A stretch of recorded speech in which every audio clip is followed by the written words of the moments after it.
Hello everyone.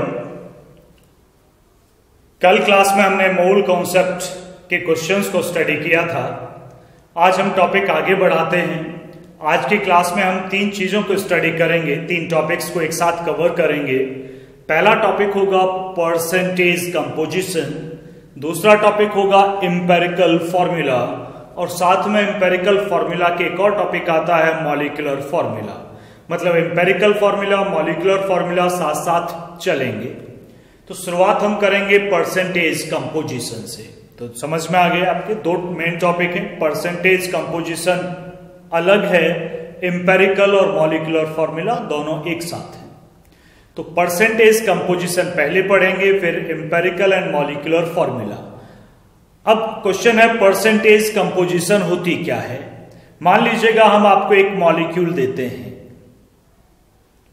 आपको sulphuric acid दे दिया गया। आपसे पूछा जाए इसमें कितने एलिमेंट्स हैं, जिसमें 3 एलिमेंट्स हैं। भाई फॉर्मूला क्या होता है, H2SO4।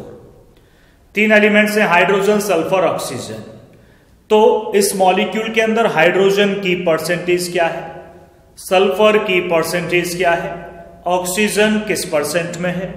मतलब किसी कंपाउंड में डिफरेंट एलिमेंट्स की परसेंटेज फाइंड करना ही परसेंटेज कंपोजिशन है। फॉर्मूला है तो आप परसेंटेज निकाल रहे हैं। दूसरा है परसेंटेज में आपको गिवन कर दूं तो उससे आप फॉर्मूला निकाल सकें, वो दूसरा टॉपिक है एम्पिरिकल एंड मॉलिक्यूलर फॉर्मूला। तो दोनों एक दूसरे को कोरिलेट करेंगे। तो फर्स्ट हेडिंग डाल लीजिएगा परसेंटेज कंपोजिशन।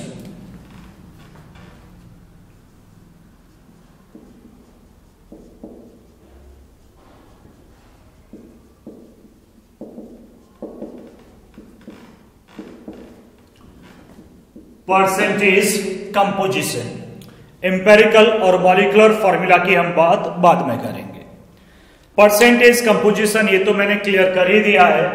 कोई सा भी कंपाउंड लो, मान लीजिएगा आपने ग्लूकोज लिया C6H12O6, इसके अंदर 3 एलिमेंट्स हैं। उन तीनों की परसेंटेज किस किस परसेंट में इस कंपाउंड के अंदर हैं, इसे निकालने को ही परसेंटेज कंपोजिशन बोलते हैं। किसी कंपाउंड के अंदर एलिमेंट्स की परसेंटेज फाइंड करना।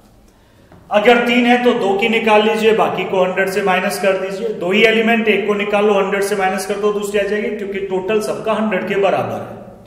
फॉर्मूले पर देखते हैं। परसेंटेज मैं शॉर्ट में लिख देता हूं, percentage of an element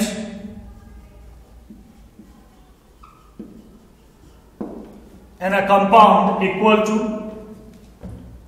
atomic mass of element in compound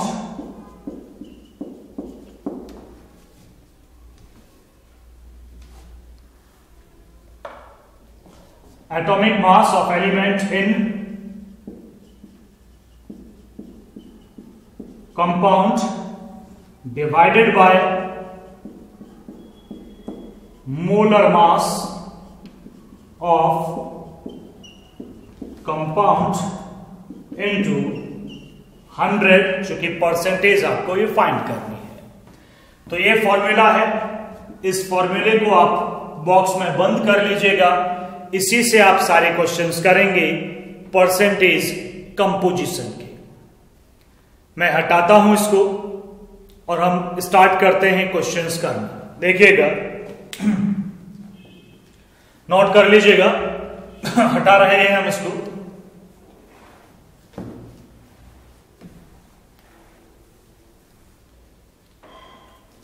percentage composition पर आते हैं, क्वेश्चन लिख लेते हैं। लिख लीजिएगा, आप लिखिएगा, मैं बोलूंगा बस। Question first. Find the percentage of all the elements in acetic acid. In acetic acid. Acetic acid ये होता है CH3COOH, that is acetic acid.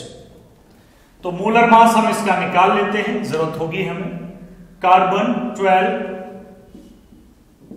Hydrogen का 1 होता है 3n + 3, फिर से कार्बन, फिर से 12, फिर 2 ऑक्सीजन 32, एक का 16 होता है +1 हाइड्रोजन का, जोड़ के देखें 15,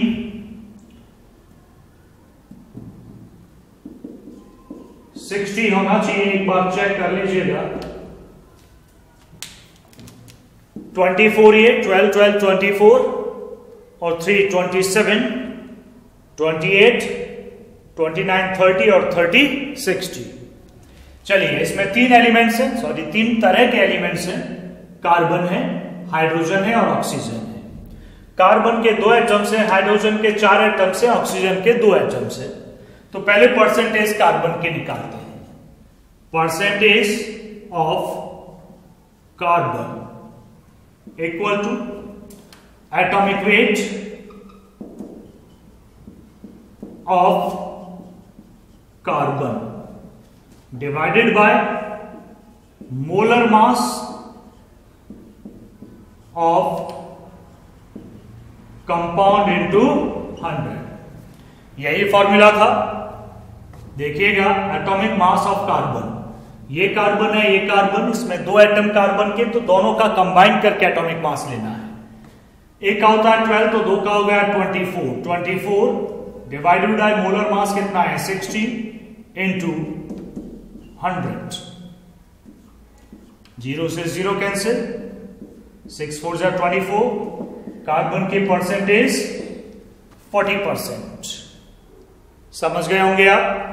सेकंड पर आते हैं, परसेंटेज ऑफ हाइड्रोजन।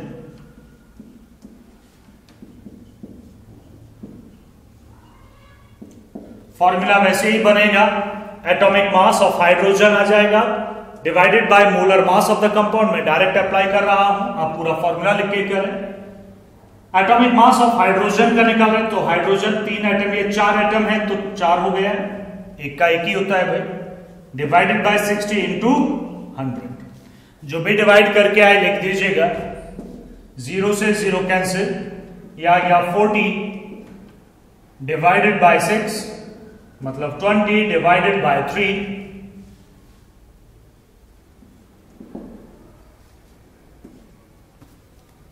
3 6 जा 18, ये लगभग आएगा 6.66 आएगा। मैंने 6 पॉइंट राउंड ऑफ करके 6.67 लिख दिया। नेक्स्ट है परसेंटेज ऑफ ऑक्सीजन। ऑक्सीजन की परसेंटेज, अब आप मेरा वेट ना करें, आप खुद निकाल सकते हैं भाई। फॉर्मूला जरूर लिखें, मैंने नहीं लिखा इसका मतलब ये नहीं कि आपने, मैंने एक बार लिख दिया तो इसका मतलब सभी में ऐसे लिखना ही है। ऑक्सीजन की निकाल रहे हैं तो ऊपर आएगा atomic weight of oxygen divided by molar mass of the compound, ये तो फिक्स रहेगा, इनटू 100। तो ऑक्सीजन की बात करते हैं, 2 एटम है ऑक्सीजन का, तो कितना हुआ 32 डिवाइडेड बाय 60 इंटू 100। आप 3 ही एलिमेंट हैं, आपको पता है, 2 आप निकाल चुके हैं, तो दोनों को जोड़ के 100 से माइनस कर देंगे तो भी आपका थर्ड का निकल आएगा। आपको थर्ड को इस तरह से निकालने की नीड नहीं है। समझ रहे हैं भाई। 3 का टोटल 3 ही है तो टोटल 100 होगा। कार्बन हो गया 40, हाइड्रोजन हो गया 6.67, दोनों को जोड़िएगा 46.67, जो बचा वो किसका है, वो ऑक्सीजन का है। आप निकाल के भी देख लीजिएगा, इतना ही आएगा। 320 32 into 10 divided by 6, 160 divided by 3, 3 5s are 15, 3 3s are 9, फिर 3s are 9, 53.33%। तो ये है, इस तरह से आप निकालेंगे परसेंटेज कंपोजिशन। मैं पूरे सभी एलिमेंट्स की पूछूं तो सभी की निकालेंगे, और मैं एक की पूछूं तो फिर आप एक की ही निकालने वाले हैं। समझ लीजिएगा। ऐसे जैसे हम क्वेश्चन दे रहे हैं आपको, मैं इसे रफ कर देता हूं और एक और क्वेश्चन लिखिएगा। इस बार लिख लीजिएगा, find the percentage of carbon in carbon dioxide. Find the percentage of carbon in carbon dioxide. केवल कार्बन की ही आपको निकालनी है।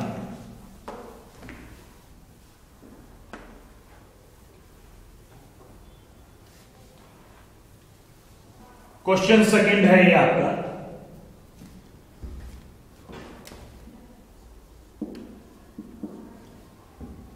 कार्बन की परसेंटेज कार्बन डाइऑक्साइड में। तो परसेंटेज CO2 लिख लेते हैं पहले, मोलर मास निकाल लेते हैं, carbon 12, 16 × 2 32 equal to 44।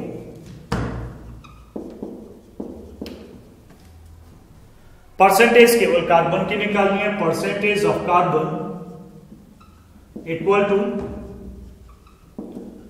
Atomic weight of carbon molar mass of CO2, मतलब जो कंपाउंड है CO2 into 100। कार्बन का atomic weight 12, molar mass 44 into 100।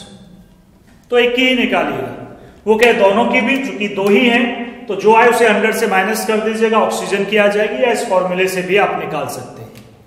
तो ये बात थी परसेंटेज कंपोजिशन की, यानी कि कंपाउंड का फॉर्मूला गिवन था। देखो वर्क समझिएगा, इंपेरिकल मॉलिक्यूलर फॉर्मूला साथ साथ क्यों पढ़ाए जाते हैं, इस वर्क को समझिएगा। अभी तक हमें फॉर्मूला गिवन था, परसेंटेज हम निकाल रहे थे। अब इसका रिवर्स होगा। रिवर्स मतलब परसेंटेज हमें क्वेश्चन में दी जाएगी, परसेंटेज हमें क्वेश्चन में दी जाएगी और ये फॉर्मूला हमें निकालना होगा, अपोजिट चलने वाले हैं। तो अभी तक फॉर्मूला दिया था, परसेंटेज हम निकाल रहे थे, देख लीजिएगा कितनी आएगी इसकी। और अब हम क्या करने वाले हैं, परसेंटेज हमें दी जाएगी और हम फॉर्मूला निकालेंगे। तो उस टॉपिक का नाम है आपका empirical formula and molecular formula. तो हेडिंग डाल लीजिएगा next, empirical and molecular formula. मैं इसे रफ कर देता हूं। तो नेक्स्ट हेडिंग डाल लीजिएगा, एम्पेरिकल एंड मॉलिक्यूलर फॉर्मूला। दो पार्ट हैं, मतलब दोनों ही कोरिलेट हम करेंगे। परसेंटेज कंपोजिशन का एकदम अपोजिट चलेगा, ये हम बता चुके हैं आपको। तो इसमें पहली हेडिंग बना लीजिएगा नीचे, एम्पेरिकल फॉर्मूला। पहले हम एम्पेरिकल फॉर्मूला को डिफाइन करेंगे, फिर मॉलिक्यूलर फॉर्मूला को डिफाइन करेंगे। तो नीचे हेडिंग डाल लीजिएगा, ये तो मेन हेडिंग है ही, इसके नीचे एम्पेरिकल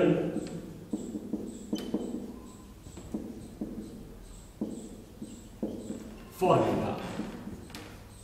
एम्पेरिकल फॉर्मूला तो मतलब समझ लीजिएगा, बेंजीन एक कंपाउंड होता है,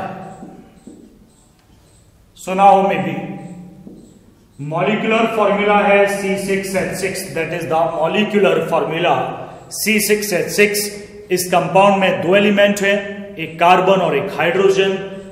कार्बन 6 है, हाइड्रोजन के भी 6 एटम्स हैं। अब इसका ये मॉलिक्यूलर फॉर्मूला है और इसका एम्पेरिकल फॉर्मूला होगा C1H1।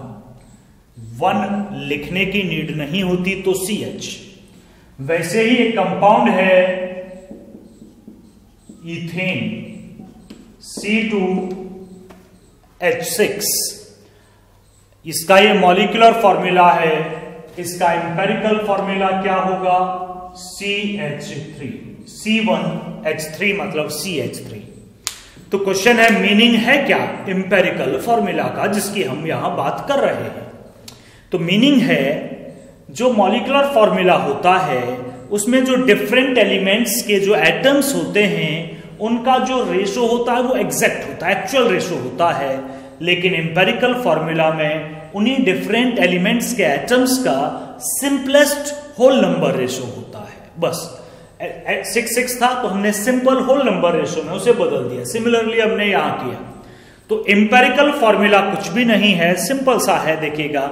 एम्पेरिकल फॉर्मूला रिप्रेजेंट्स, मेरे साथ लिख लीजिए आप, हेडिंग डाली हुई है आपने, आप डायरेक्ट लिखिए, empirical formula represents simplest whole number ratio.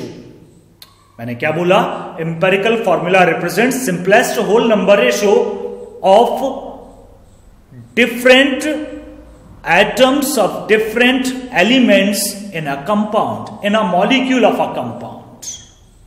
मतलब डिफरेंट एलिमेंट्स के जो डिफरेंट एटम्स हैं उनका सिंपलेस्ट होल नंबर रेशियो जो एक मॉलिक्यूल के अंदर है किसी कंपाउंड के।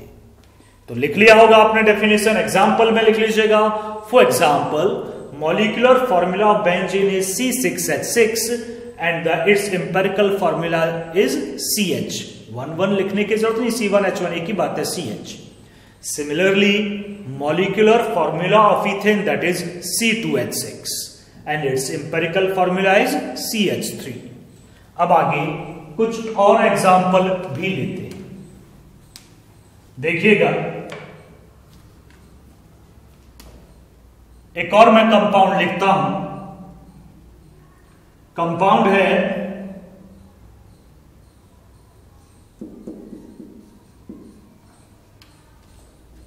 एथीन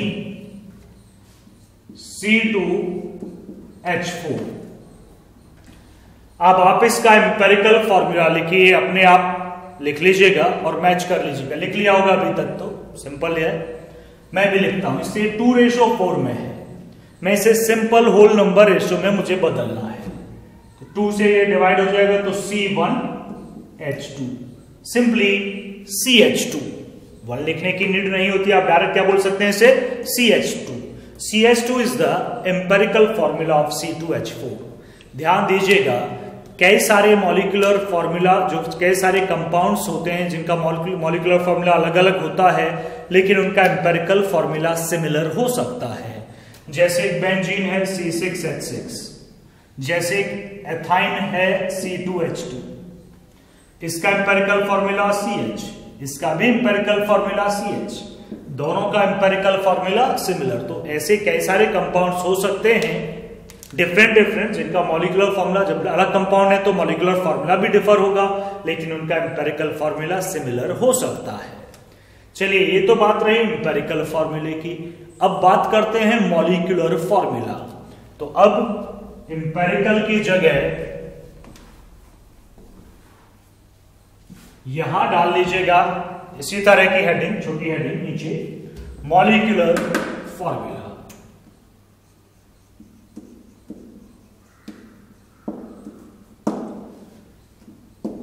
मॉलिक्यूलर फॉर्मूला मैंने एम्पेरिकल फॉर्मूला में बोला था it represent simplest whole number ratio. मैं यहां ऐसा नहीं बोलूंगा, यहां मैं बोलूंगा मॉलिक्यूलर फॉर्मूला रिप्रेजेंट्स एक्चुअल बोलूंगा मैं, सिंपलेस्ट होल नंबर नहीं। Molecular formula represents actual ratio of different atoms of different elements in a molecule of a compound. ठीक है जी, जो डिफरेंट एलिमेंट्स के डिफरेंट एटम्स होते हैं उनका एग्जैक्ट रेशियो, उनका एक्चुअल रेशियो जो होता है वो रिप्रेजेंट करता है मॉलिक्यूलर फॉर्मूला को। लिख लिया होगा आपने मॉलिक्यूलर फॉर्मूला। अब जरूरी यह है कि आपको एम्पेरिकल फॉर्मूला को मॉलिक्यूलर फॉर्मूला में बदलना है। अपोजिट की बात मैं क्यों नहीं कर रहा? अरे मॉलिक्यूलर फॉर्मूला से एम्पेरिकल फॉर्मूला तो अभी मैंने बताया ही था, अब अपोजिट भी आए कि एम्पेरिकल, सर आपने अभी बताया बेंजीन का मॉलिक्यूलर फॉर्मूला C6H6 है, बिल्कुल बताया। हीरा, ये क्या है? मॉलिक्यूलर फॉर्मूला, MF ऐसे लिख दूंगा, मॉलिक्यूलर फॉर्मूला, सॉरी C6H6, इसका एम्पेरिकल फॉर्मूला EF ऐसे लिखूंगा। क्या होगा सर? CH। मैंने बता दिया ये आपको, इससे ये बताया, लेकिन इससे ये कैसे आएगा ये तो नहीं बताया ना। मॉलिक्यूलर फॉर्मूला से एम्पेरिकल फॉर्मूला सब निकाल लेंगे, क्वेश्चन बड़ा है, एम्पेरिकल फॉर्मूला से मॉलिक्यूलर फॉर्मूला कैसे बदलोगे आप? तो इस टॉपिक पर हमें काम करना है अभी, देखिएगा क्वेश्चन क्लियर हो।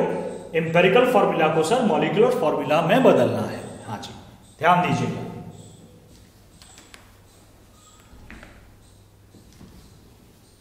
क्लियर रहे बिल्कुल। मॉलिक्यूलर पूरा लिख दिया मैंने, शॉर्ट में लिखना था, कोई बात नहीं। Empirical formula equal to n, n एक फैक्टर है बस, इनटू एम्पेरिकल फॉर्मूला। यानी कि EF मैंने लिखा है, पूरा ही लिख लें क्योंकि पूरा तो पूरा लिखा, एम्पेरिकल फॉर्मूला को N से मल्टीप्लाई करोगे तो मॉलिक्यूलर फॉर्मूला में बदल जाएगा। अब N क्या है, N तो नहीं पता, N निकालना है। N equal to molar mass upon empirical formula mass. इस फॉर्मूले से आप N की वैल्यू निकालेंगे, N की वैल्यू यहां पुट करेंगे, उससे एम्पेरिकल फॉर्मूला को मल्टीप्लाई करेंगे तो मॉलिक्यूलर फॉर्मूला निकलेगा। तो मॉलिक्यूलर फॉर्मूला निकलेगा। एक और मोलर मास, कई बार क्वेश्चन, इस कॉन्सेप्ट को मैं बाद में एक्सप्लेन करूंगा, लेकिन फिलहाल आप लिख लीजिएगा molar mass equal to 2 into VD। VD का मतलब होता है वेपर डेंसिटी। तो इसे मैं एक्सप्लेन करूंगा, लेकिन अभी के लिए आप लिख लीजिएगा मोलर मास। कई बार वेपर डेंसिटी दी जाती है क्वेश्चन में, तो वेपर डेंसिटी को आप ट्वाइस करोगे, डबल करोगे तो मोलर मास निकल आएगा। तो मोलर मास और वेपर डेंसिटी का ये रिलेशन है। ये कैसे आया, तो वेपर डेंसिटी के टॉपिक में हम इसे स्टडी करेंगे, तो वो आप पढ़ेंगे अभी।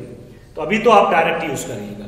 तो ये भी साइड में लिख लीजिएगा, शायद जरूरत पड़ जाए कि मोलर मास ना दे के वो वेपर डेंसिटी दे दे, क्योंकि एक दो क्वेश्चन ऐसा देखा गया है। तो बच्चे अटक जाते हैं। तो वेपर डेंसिटी को डबल करोगे तो मोलर मास निकल आएगा। आपने ये फॉर्मूले लिख लिए होंगे। हम आगे चलते हैं, हम एग्जैक्ट क्वेश्चंस पर चलते हैं और एक क्वेश्चन हम आपको करके दिखाते हैं ताकि आप इसे समझ सकें करने कैसे हैं। मतलब अभी परसेंटेज कंपोजिशन में आप क्या पढ़ रहे थे, आपको कंपाउंड का मॉलिक्यूलर फॉर्मूला दिया गया, आपको परसेंटेज पूछी गई। अब मैं अपोजिट दूंगा, मैं परसेंटेज आपको दूंगा और मैं मॉलिक्यूलर फॉर्मूला आपसे पूछूंगा। मेरा टास्क क्लियर है। मैंने मॉलिक्यूलर फॉर्मूला दिया, परसेंटेज पूछी, अब मैं परसेंटेज दूंगा, मॉलिक्यूलर फॉर्मूला पूछूंगा, उसका रिवर्स। सीधा चलना आसान था, रिवर्स चलना थोड़ा डिफिकल्ट होगा। तो क्वेश्चंस के जरिए हम इसकी बात करते हैं। इसे नोट कर लीजिएगा, हम इसे रफ करेंगे और क्वेश्चन यहां लिखने वाले हैं, देख लीजिएगा, चेक कीजिएगा। पहला क्वेश्चन है, एन ऑर्गेनिक कंपाउंड कंटेन्स, देखो कार्बन की परसेंटेज गिवन है, हाइड्रोजन की परसेंटेज गिवन है, ऑक्सीजन की परसेंटेज गिवन है। Find the molecular formula of the compound, और मॉलिक्यूलर फॉर्मूला आपको निकालना है। देखो सीधा सीधा है, पहले फॉर्मूला गिवन होता था, परसेंटेज आप निकाल रहे थे, अब परसेंटेज गिवन है, फॉर्मूला आप निकाल रहे हैं। कार्बन की परसेंटेज है 40.69%, हाइड्रोजन की परसेंटेज है 5.08%, ऑक्सीजन की परसेंट है 54.23%। कई क्वेश्चंस में 2 की परसेंटेज दे देते हैं और बता देते हैं रेस्ट इज द ऑक्सीजन, मतलब 2 को जोड़िए और 100 से माइनस करिए तो ऑक्सीजन निकल आएगी। अब आप वेरीफाई कर सकते हैं, तीनों को जोड़कर ये 100 के बराबर होना चाहिए। चलिए अब क्वेश्चन पर आते हैं, सॉल्व कैसे करें सर। परसेंटेज गिवन है, मॉलिक्यूलर फॉर्मूला निकालना है। तो देखिएगा, एक टेबल हम बनाएंगे, टेबुलर फॉर्म, उसी में क्वेश्चन बड़ी आसानी से हो जाएगा। सबसे पहला कॉलम है उसका एलिमेंट्स, कितने एलिमेंट्स हैं, फिर है परसेंटेज कितनी है, फिर है उनका एटॉमिक वेट कितना है, फिर निकालेंगे मोल्स कितने हैं, फिर निकालेंगे सिंपल रेशियो।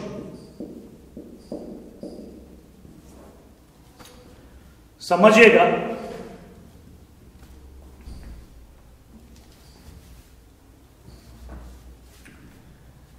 एलिमेंट्स है कार्बन, फर्स्ट कार्बन है, सेकेंड हाइड्रोजन और थर्ड ऑक्सीजन। तीन ही एलिमेंट है इस कंपाउंड में, नाम दिए हैं। परसेंटेज सामने लिखिए, यहां लिख लेते हैं 40.69, दूसरा 5.08 हाइड्रोजन और थर्ड 54.23% ऑक्सीजन।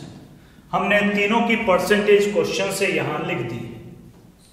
अब है एटॉमिक वेट, तीनों का एटॉमिक वेट, कार्बन का होता है 12, हाइड्रोजन होता है 1, ऑक्सीजन होता है 16। तीनों का एटॉमिक वेट आ गया। अब मोल्स, क्वेश्चन है सर मोल्स कैसे निकालें? भाई मोल्स निकलते हैं weight, given weight upon molecular weight या given weight upon atomic weight. तो यहां वेट तो नहीं है लेकिन परसेंटेज बाय मास के हिसाब से दी गई है। तो मोल्स निकालने के लिए आप क्या काम करेंगे? Moles equal to percentage divided by atomic weight. मैंने यहां फॉर्मूला लिख दिया है। तो परसेंटेज क्या है? 40.69 डिवाइडेड बाय 12। इसमें क्या है? 5.08 डिवाइडेड बाय 1। इसका 54.23 डिवाइडेड बाय 16।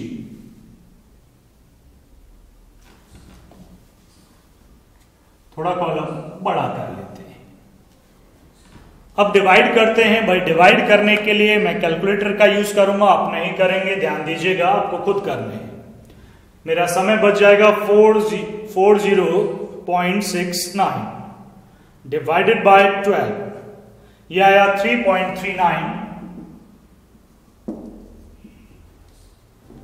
दूसरा देखते हैं 1 से डिवाइड, ये तो यही आएगा भैया 5.08। तीसरा 54.23 डिवाइडेड बाय 16, ये भी आया 3.39। अगला कॉलम है सिंपल रेशियो। सिंपल रेशियो क्या कहता है? जो इन तीनों में जो आए हैं मोल्स, जो इन तीनों में जो सबसे छोटा है उससे तीनों को डिवाइड कर दीजिए। ये 3.39 ये बड़ा है, ये दोनों तो बराबर, ये छोटे भी हैं, तो इससे तीनों को डिवाइड कर दीजिए। पहले इससे इसी को डिवाइड कर दें।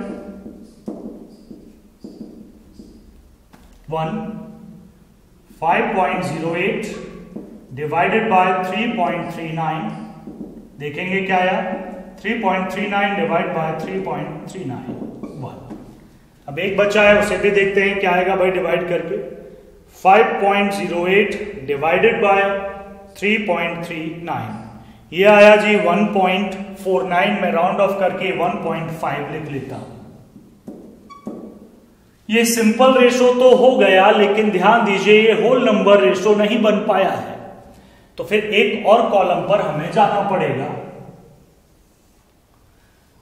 अगर ये होल नंबर में होता 1 2 3 ऐसे, तो आगे जाने की जरूरत नहीं थी, यही कंप्लीट हो जाता। चूंकि ये फ्रैक्शन में आ गया है, होल नंबर नहीं है, तो फिर एक कॉलम और आगे बनाना पड़ेगा यहां पर। तो मुझे क्वेश्चन हटाना पड़ेगा। इसका मोलर मास मैं कहीं और लिख लेता हूं। मोलर मास कितना गिवन है? 118, ताकि याद रहे। बाकी इस क्वेश्चन की सभी चीजें मैंने यूज कर ली हैं, तो मैं इसे हटा देता हूं ताकि अगला कॉलम में आगे बढ़ा सकूं।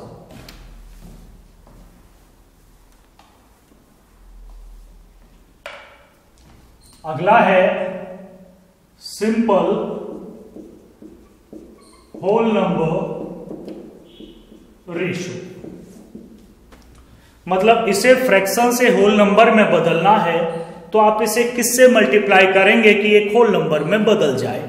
जो भी संख्या आपके दिमाग में आ रही है उससे तीनों को मल्टीप्लाई करना होगा आपको, केवल ये नहीं कि इसे ही। तो 1.5 को मैं डबल कर दूं, वो 3 हो जाता है, होल नंबर में बदल जाएगा।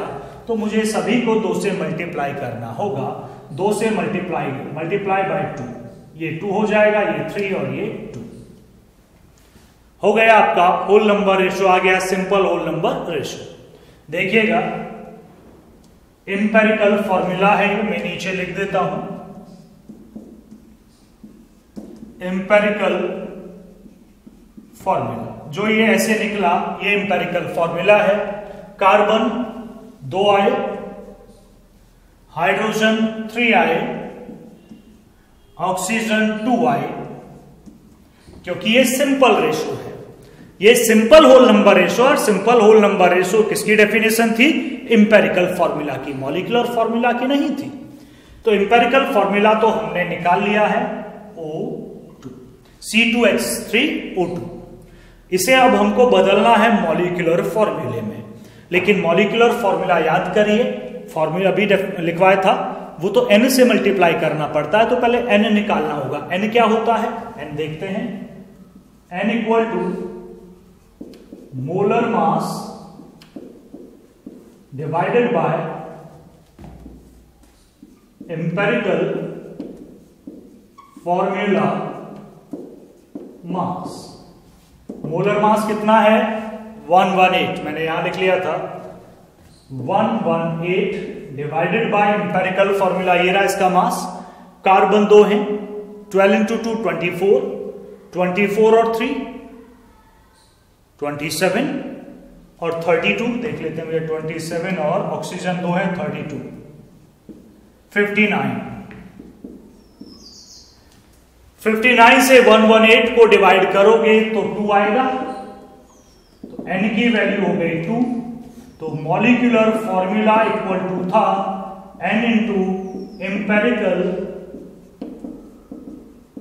फॉर्मूला, मतलब 2, n की वैल्यू 2, एम्पेरिकल फॉर्मूला ये रहा C2H3O2, C2H3O2, 2 से यहां मल्टीप्लाई होगा, इसमें नहीं, यहां C कितने हो जाएंगे 4, H6O4, that is your molecular formula C4H6O4।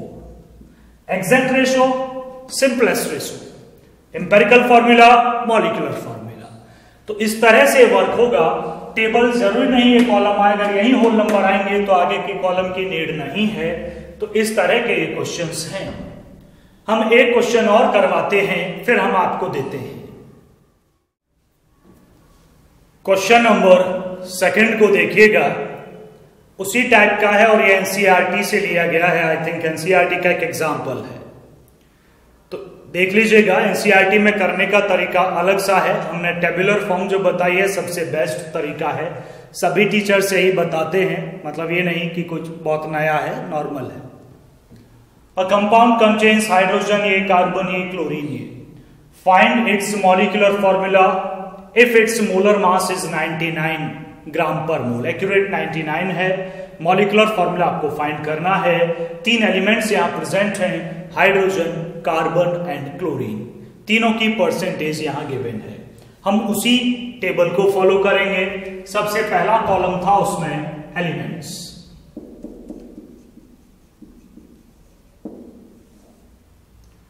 Elements कितने हैं? 3 हैं, कार्बन, हाइड्रोजन, क्लोरीन। ऑर्गेनिक है तो कार्बन हम पहले बोलते हैं, इसलिए कार्बन मैंने लिखा। Carbon, hydrogen, chlorine. दूसरा है परसेंटेज क्या है। थर्ड कॉलम है एटॉमिक वेट क्या है। एटॉमिक वेट, एटॉमिक वेट के बाद मोल्स है, और मोल्स के बाद सिंपल रेशो है, वो हम बाद में लिखेंगे। कार्बन की परसेंटेज है 24.27, ये रही 24.27। नेक्स्ट हाइड्रोजन है, हाइड्रोजन है 4.07%। नेक्स्ट क्लोरीन है 71.65%। तीनों एलिमेंट की परसेंटेज यहां लिख ली, that is a weight percentage. Atomic weight carbon का 12, हाइड्रोजन का 1, Cl का 35.5। एटॉमिक वेट आपको याद हो कुछ एलिमेंट्स के, आप एटॉमिक नंबर 30 तक के, हाइड्रोजन से जिंक तक के सभी के एटॉमिक नंबर और एटॉमिक मास सभी एलिमेंट्स के याद रखिएगा, जरूरत पड़ती रहती है। आपको बार बार एनसीईआरटी के पीछे से मोलर मास या एटॉमिक वेट नहीं देखने होंगे। मोल्स निकालते हैं, मोल्स वही है वेट अपॉन मोलर मास या atomic mass, sorry wait upon atomic weight. तो वेट कहां है, तो वेट परसेंटेज यूज करते हैं। 24.27 divided by 12, 4.07 divided by 1, 71.65 divided by 35.5। ये तो आंसर हमें पता है, थोड़ा दूर लगाते हैं, 4.07 ही आएगा भाई, 1 से डिवाइड करेंगे तो उतना ही आएगा। ये हमको नहीं पता है, हम डिवाइड कर लेते हैं। ऐसा नहीं है जल्दी हो जाते हैं क्वेश्चन, क्योंकि मैं तो कैलकुलेटर यूज कर रहा हूं इसलिए हो रहे हैं। आप तो कैलकुलेशन में समय लगेगा इसमें। 24.27 आराम से करिएगा, 3 नंबर का पूछा जाता है, बड़ा अच्छा क्वेश्चन है, सब कर पाते हैं इसे। डिवाइडेड बाय 12, 2.02, इसे डिवाइड करते हैं, ये भी लगभग इतना ही होना चाहिए। 71.65 डिवाइडेड बाय 35.5 2.02 2.02 राउंड ऑफ कर लिया हमने, थोड़ा बहुत राउंड ऑफ चलेगा भाई। नेक्स्ट है सिंपल रेशो।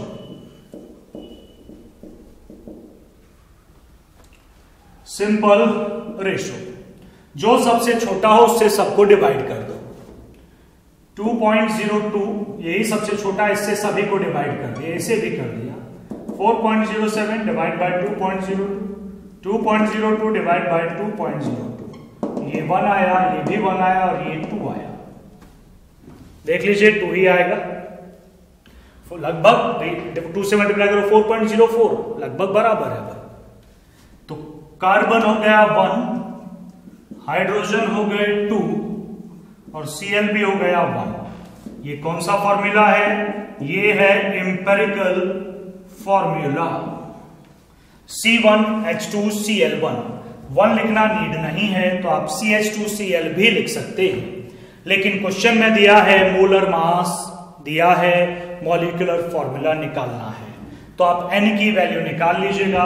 n क्या होता है, मैं डायरेक्ट यूज करूंगा, चलो डायरेक्ट नहीं करता, लिख देता हूं।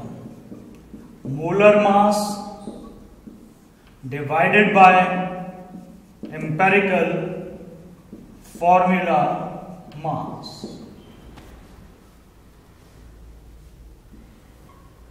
मोलर मास तो गिवन है 99,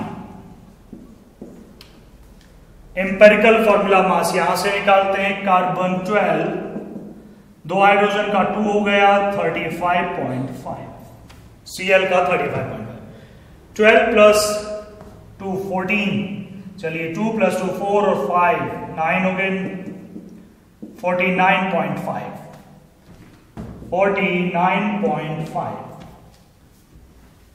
ये तो डबल ही आ रहा है, 2 डिवाइड करोगे तो n की वैल्यू 2, तो n तो निकल गया। ये टेबल आप नोट कर लीजिएगा, मैं रफ करूंगा और मॉलिक्यूलर फॉर्मूला ऊपर लिखूंगा, तो नोट कर लीजिएगा पूरा क्वेश्चन टेबल के साथ। मैं हटा रहा हूं इसको, ऊपर से मुझे जगह चाहिए।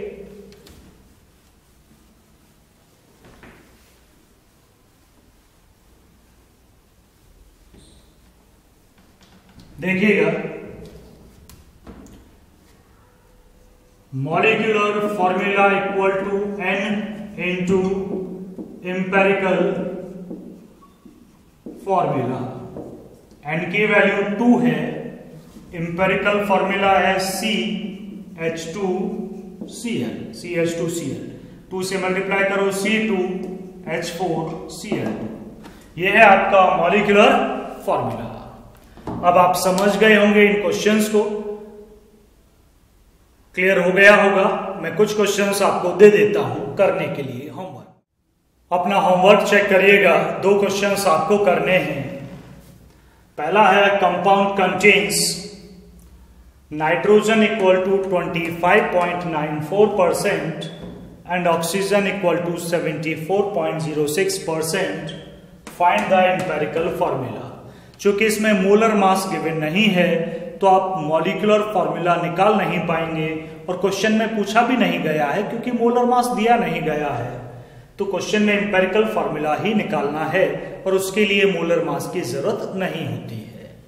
दूसरा, a compound contains carbon hydrogen की परसेंटेज दी गई है and rest is the oxygen, मतलब इन दोनों की परसेंटेज 100 नहीं है, कोई तीसरी चीज भी यहां पर है और वो कौन सी है? ऑक्सीजन है। उसकी परसेंटेज आप खुद निकालें, दोनों को जोड़ के 100 से माइनस कर दें।